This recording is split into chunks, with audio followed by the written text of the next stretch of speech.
मुस्लिम महिलाएं मस्जिद तो जा नहीं सकती और मज़ार हम जा नहीं सकते क्योंकि कुरान ने मना किया है मज़ार परस्ती, तो मंदिर क्यों ना आऊँ मैं? इस्लाम किसी के बाप की बपौती तो है नहीं, किसी के बाप की जागीर तो है नहीं कि कोई एक दाढ़ी टोपी वाला आएगा और मुझे कहेगा कि नाजिया ने पूजा कर दिया तो अब नाजिया मुसलमान नहीं है या नाजिया अपना नाम चेंज कर लो। मैं जिन्ना को मानूं? मैं थूकती हूँ पाकिस्तान पर, मैं नहीं मान सकती पाकिस्तान को। और जिन मुसलमानों को भी इतनी मोहब्बत है पाकिस्तान वालों से, दरवाज़ा खुलवा देती हूँ, चले जाएं, आटा और चावल का लाइन लगा ले।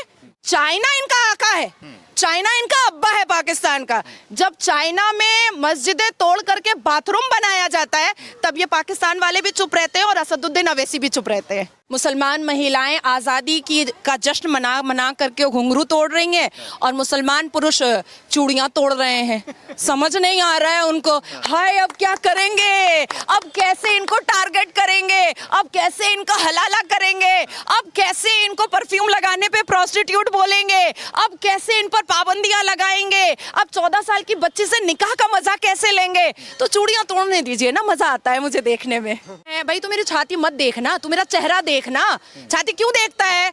और अपनी नजरें नीची कर ले, अपनी नजर में शर्म ले आ, तो तुझे फिर मेरे पर्दे का एहसास ही नहीं होगा। जाकर पूछो चाय वाले से संघर्ष क्या होता है, पेट की भूख क्या होती है, पसीना क्या होता है, छत का एहसास क्या होता है, जाड़े में कंबल का एहसास क्या होता है। ये कोई गरीब व्यक्ति का बेटा ही बता सकता है जो बैठा है ना बड़े से चेयर पर, जिसका नाम नरेंद्र दामोदर दास मोदी है। नमस्कार, मैं सुमित तिवारी, द न्यूज़पेपर में आप सभी का बहुत बहुत स्वागत है।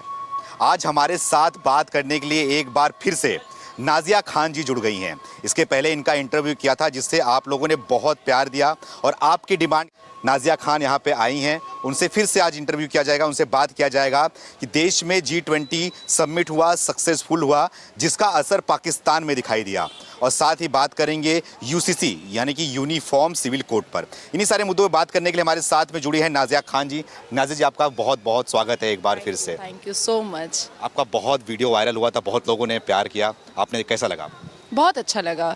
जनता का प्रेम, लोगों का प्रेम, अपनों का प्रेम जब मिलता है ना तो और उत्साह बढ़ती है और हिम्मत बढ़ती है। लगता है कि हाँ सही दिशा पे जा रहे हैं। और जब कोई थोड़ी सी कटाक्ष करता है तब तो और ज़्यादा यकीन हो जाता है कि अच्छा दिशा सही है तब तो। अच्छा। तो अभी आप मंदिर में आई थी? हाँ जी, मंदिर आई थी दर्शन करने। हाँ, दर्शन करा मैंने। मैं अंदर गई और दर्शन किया है, पूजा की है।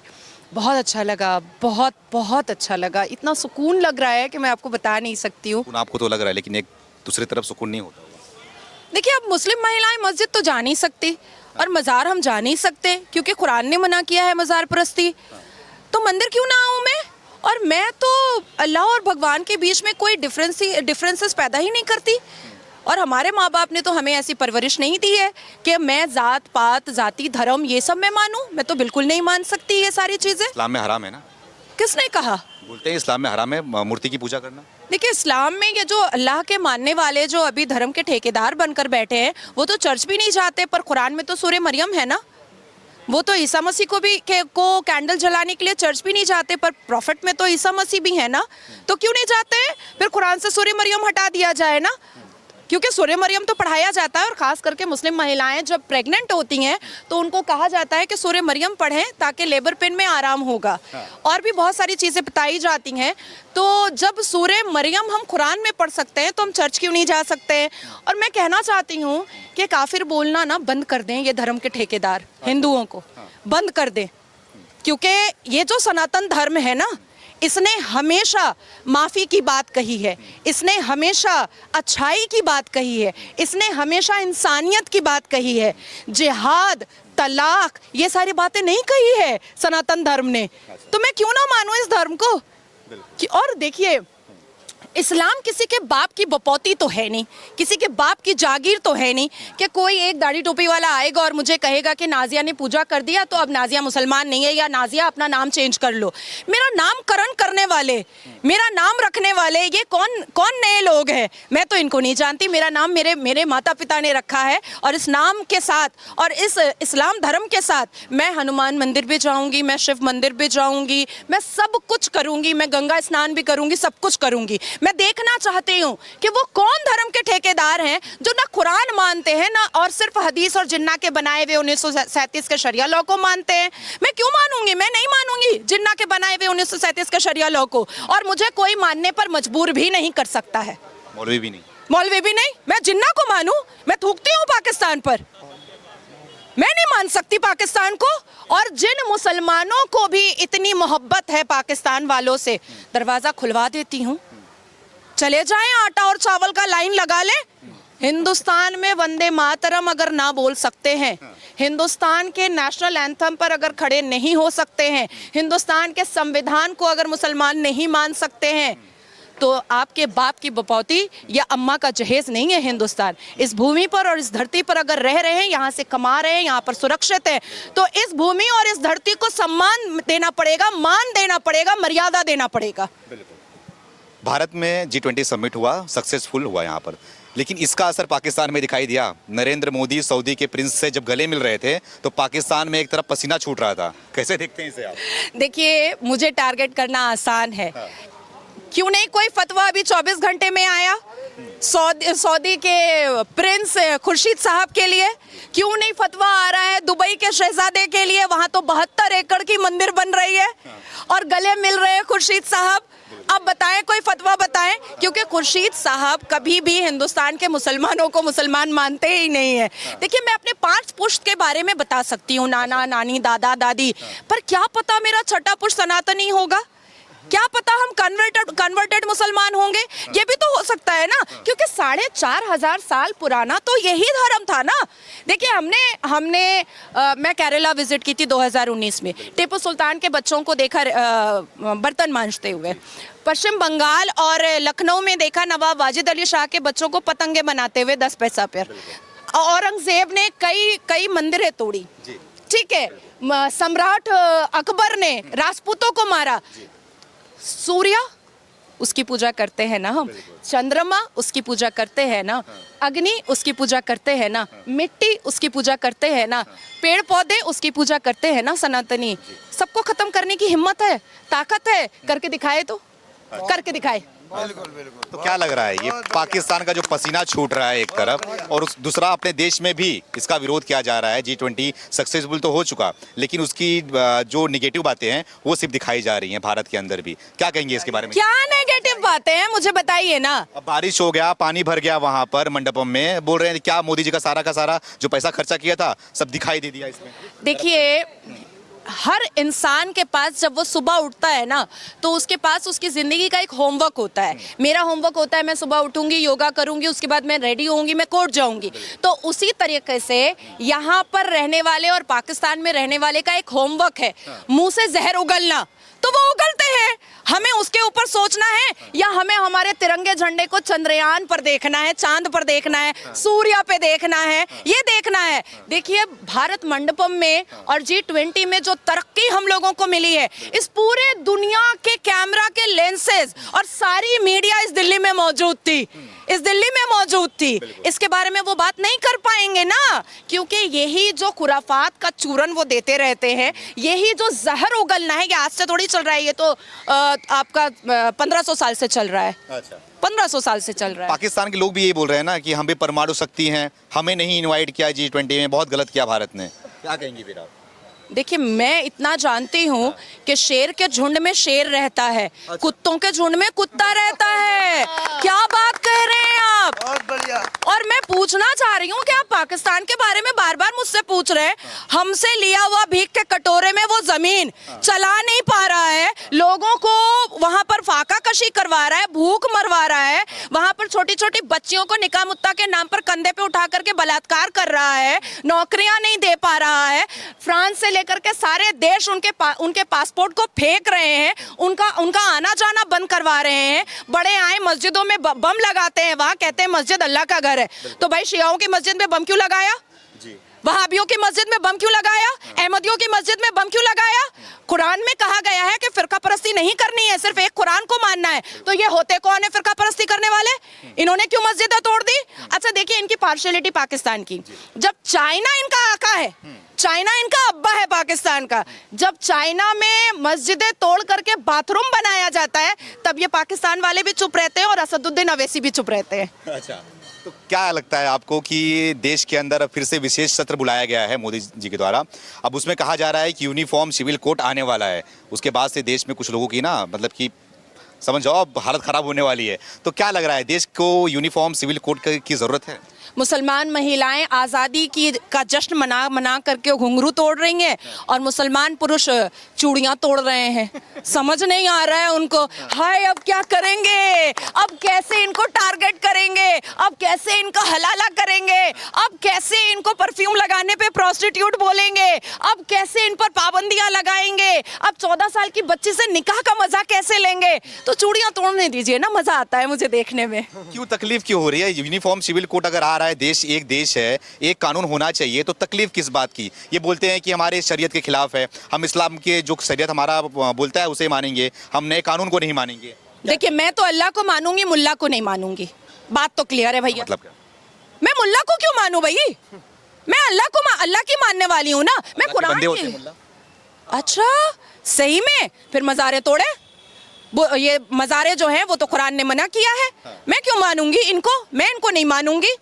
ये जो मानना पड़ेगा, इस्लाम को अगर आप फॉलो कर रही हैं तो क्यों नहीं मानेंगे मुल्ला को आप? देखती हूँ किसके बाप में कितनी ताकत है कि मुझे मनवा के दिखा दे। 32 साल की उम्र तक तो मनवा नहीं पाए, अब कैसे मनवाएंगे वो भी मैं देख लेती हूँ। और वैसे भी 56 इंच के सीना मोदी जी की सरकार है, अब ताकत है तो दिखाए आकर के यहाँ पर सामने में।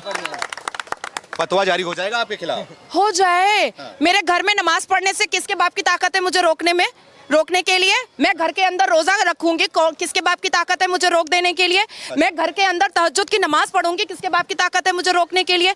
मैं अपने घर के अंदर शुक्राने की नमाज पढ़ूंगी, मोदी जी जब दोबारा फिर से ओथ लेंगे तो उसके किसके बाप की ताकत है मुझे रोकने के लिए? और देखिए डिस्क्रिमिनेशन पहले कभी हुआ करता था इस देश में। जब नए पार्लियामेंट का निर्माण हो रहा था ना तो सूर्य रहमान की तिलावत हुई थी और सेम श्रद्धा और विश्वास के साथ हमारे भारत के प्रधानमंत्री श्री नरेंद्र दामोदर दास मोदी जी ने आंखें बंद करके सूर्य रहमान की तिलावत भी सुनी थी। मैं नहीं, ये सारी डिस्क्रिमिनेशन को बंद करना चाहिए, इमीडिएट बंद करना चाहिए। यूसीसी का मैं स्वागत करती हूँ। देश के 67.2% मुसलमान महिलाओं ने वोट किया है, वो स्वागत करती हैं। हम वेलकम यूसीसी कह रहे हैं। क्या फायदा होगा उनको इससे? हमारी बेड़ियां खत्म हो जाएंगी, टूट जाएंगी, हम आजाद हो जाएंगे, हम बिस्तर का खिलौना नहीं बनेंगे, हमें कोई सेक्सुअली यूज नहीं कर पाएगा, हमें कोई बच्चा पैदा करने की मशीन नहीं बना पाएगा। हमें आज़ादी मिलेगी 1500 साल के बाद। अब तक तो इस्लाम को बचाया मुसलमान औरतों ने है, अब बारी आई है कि मुसलमान मर्द बचाएं। और इनके पेट में दर्द क्यों हो रहा है? क्योंकि इनको नौकरियों की लाइन लगानी पड़ेगी, अब पढ़ना पड़ेगा, क्वालिफिकेशन हासिल करनी पड़ेगी। तब से मोदी जी तो दे ही रहे थे हिंट कि एक हाथ में कुरान ले लो, दूसरे हाथ में कंप्यूटर ले लो। तो क्यों नहीं लिया था कंप्यूटर? तो क्या है दूसरे हाथ में? दूसरे हाथ में फितरा और ज़कात है ना सबके। रमजान आने की खुशी से ज्यादा ज़कात लेने की खुशी में पड़ जाते हैं। अच्छा, लेकिन लोग ये भी बोलते हैं ना आपके बारे में कि जो औरत मतलब कि जो इस्लाम को मानता है, इस्लाम में है, वो इस्लाम के प्रति ईमानदार नहीं है, तो लोगों के प्रति कैसे ईमानदार हो सकता है? तो सवाल उठता है आपको ये भी? देखिए मेरे लिए सवाल उठता है तो ये सवाल तो मैं उन पर भी उठा रही हूँ ना कि कुरान में बहुत सारी चीजों की ममानियत है, मना किया गया है, गुनाह बोला गया है, तो क्यों नहीं कर रहे हैं? सिर्फ 4 शादी करेंगे, बच्चे अल्लाह की देन है, बच्चे पैदा करेंगे, हम 72 वर्जिन हूरे लेंगे, सिर्फ यहीं पर इस्लाम है भैया।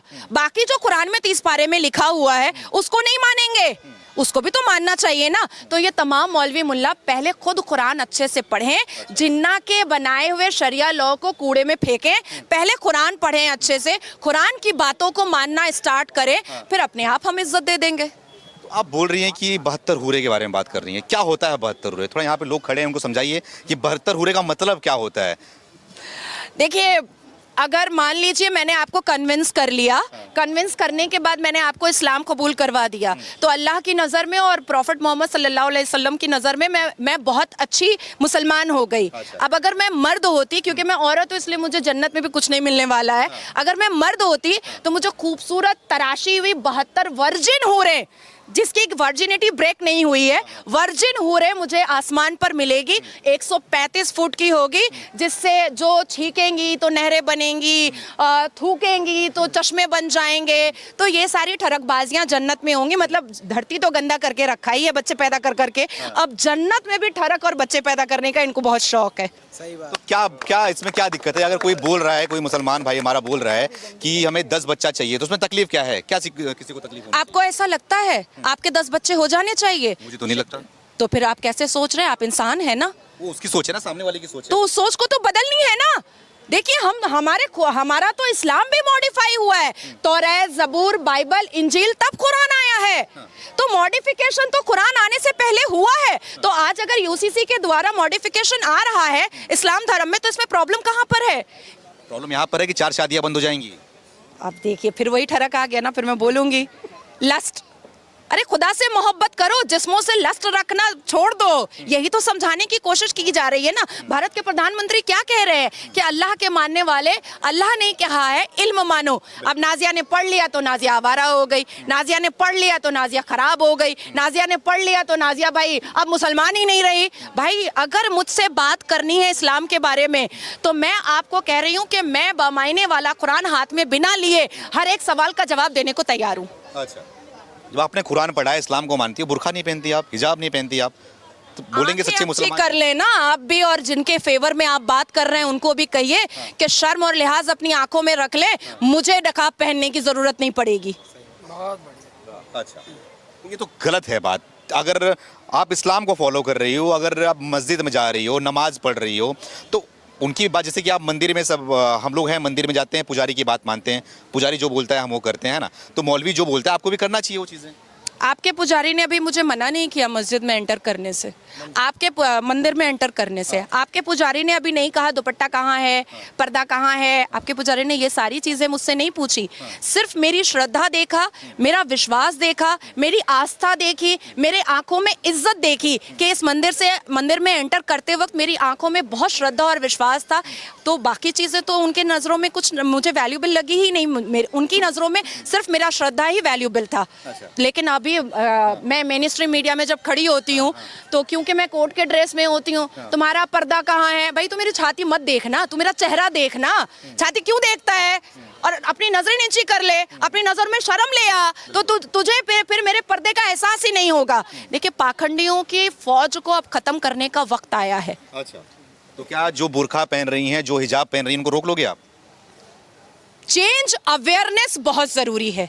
चेंज और अवेयरनेस लाने की पूरी कोशिश नाजिया इलाही खान करेगी और आखिरी सांस तक करेगी। अच्छा। मैं पूछना चाहती हूँ कि जब आदम को जन्नत से धरती पर फेंका गया था, तो क्या हव्वा ने नकाब पहना हुआ था? कोई मुझे इसका जवाब दे दे। किसी के पास जवाब नहीं होगा। आप इतनी एनर्जी के साथ में इतना चिल्ला के बोलती हो, इतनी ताकत कहाँ से आती है? आप नरेंद्र मोदी की बात करती हो, नरेंद्र मोदी प्रधानमंत्री हैं, कोई मुझे मेरा कुछ भी करके दिखाए, तो इतना नरेंद्र मोदी के प्रति इतना घमंड क्यों? अभी यूपी चलिए ना आप मेरे साथ। अगर जैसे ही उसका हस्बैंड कहता है ना तलाक दे देंगे, तो वो कहती है योगी को बुला देंगे। अभी आप सोचो, भूल जाता है, दिमाग खराब हो जाता है। बंगाल में आप चाहिए कोई तलाक होता है तो सबसे पहले लड़की के दिमाग में आता है नाजिया इलाही खान के पास चलो। अच्छा। मजा चखा देगी। हाँ। तो देखिए माहौल चेंज हो रहा है। हाँ।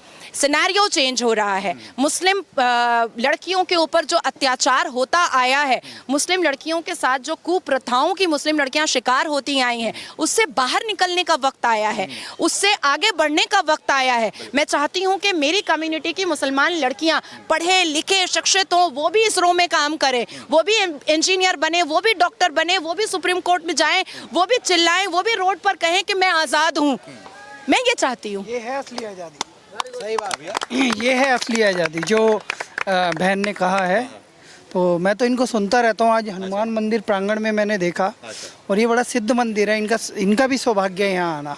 और मुझे लग रहा है इनका फ्यूचर ब्राइट है। जहाँ पे हमारे कुछ हिंदू अपने सनातन संस्कृति को खो रहे हैं ना, उनको नाजिया इलाही खान जी से सीखना चाहिए कि दीदी किस तरीके से आई है पूजा करने के लिए, हाथ में भगवा गमछा भी है। तो ये कहीं ना कहीं जो आज के जो बोलता है ना सनातन को खत्म करेंगे, उनके लिए सबसे बड़ा सेट एग्जाम्पल कर दिए नाजिया इलाही खान जी कि सनातन मिटने वाला नहीं है। आज के डेट में मुस्लिम भी जो पढ़े लिखे मुस्लिम है, वो भी आज के डेट में मंदिर का ही प्रांगण में आ रहे हैं।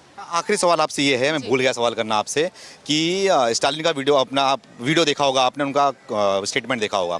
वो बोल रहे हैं सनातन धर्म आपका मलेरिया और डेंगू है, और एक जन बोल रहे हैं कि सनातन धर्म HIV है। तो किस तरीके की बातें हो रही है सनातन धर्म के बारे में? उनसे कहे ना कि स्टालिन के पार्टी के झंडे पे ना सूर्य की किरण है, पहले उसको हटा दे, पहले उसको हटा करके कोई मस्जिद का फोटो लगा दे तो मैं मान जाऊंगी।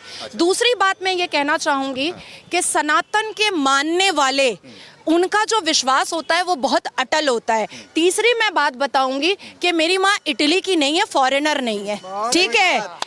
मेरी माँ भारतीय नारी है। इस भारत की धरती से उसने मुझे मोहब्बत करना सिखाया है। मुझे कुरान में बताया गया है कि जिस धरती पर रहती हो उससे मोहब्बत करो, मैं वो कर रही हूँ। जिसकी माँ इटली की है उसको ये सारी खुफिया बातें और खुफिया चीजें समझ में आएंगी। कि माँ इटली समझ में तो सबको आ रहा है यहाँ पर, बताइए आप लोग को समझ में नहीं आ रहा? राहुल गांधी। तो गुनाह है क्या इटली का होना?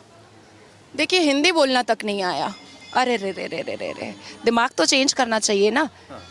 अच्छा मुझे एक बात बताइए, इंदिरा गांधी को किसके नाम से पुकारा जाता था?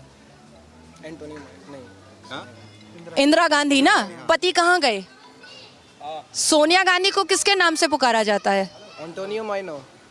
एंटोनियो माइनो पति के नाम से पुकारा जाता है ना, तो इंदिरा गांधी को पिता के नाम से क्यों पुकारा जाता है? पूरा गड़बड़ घोटाला है ये गांधी परिवार, पूरा का पूरा गड़बड़ घोटाला है। सासू माँ है जो पति का नाम नहीं लेना चाहती, बहू रानी है जो पति के नाम पे ही टिके रहना चाहती है, बेटी है जो वाड्रा बोलने से परेशान होती है, प्रियंका गांधी बोलो तो खुश हो जाती है। Nepotism, a baby born with a golden spoon. जाकर पूछो चाय वाले से संघर्ष क्या होता है, पेट की भूख क्या होती है, पसीना क्या होता है, छत का एहसास क्या होता है, जाड़े में कंबल का एहसास क्या होता है। ये कोई गरीब व्यक्ति का बेटा ही बता सकता है जो बैठा है ना बड़े से चेयर पर, जिसका नाम नरेंद्र दामोदर दास मोदी है। 24 में क्या लग रहा है? सारी विपक्षी पार्टियां एकजुट हो गई हैं, राहुल गांधी रेस में लग रहे हैं। मैं कहती हूँ 8% सुन्नी मुसलमान का वोट I.N.28 माथा के रावणों के हाथ में, बाकी सारे वोट हमारे मतलब भारतीय जनता पार्टी के और किसके? अच्छा, हाँ ऐसा कहते हैं कि मुसलमान कभी वोट नहीं करता मोदी को और बीजेपी को। भाई मैं तो लाइन लगा कर वोट करती हूँ, और मेरा परिवार भी बॉम्बे से आ जाता है, बैंगलोर से आ जाता है, लंदन से आ जाता है कि मुझे वोट करना है। अच्छा, हम तो करते हैं। बिल्कुल। बहुत बहुत धन्यवाद। Thank you. हमारे साथ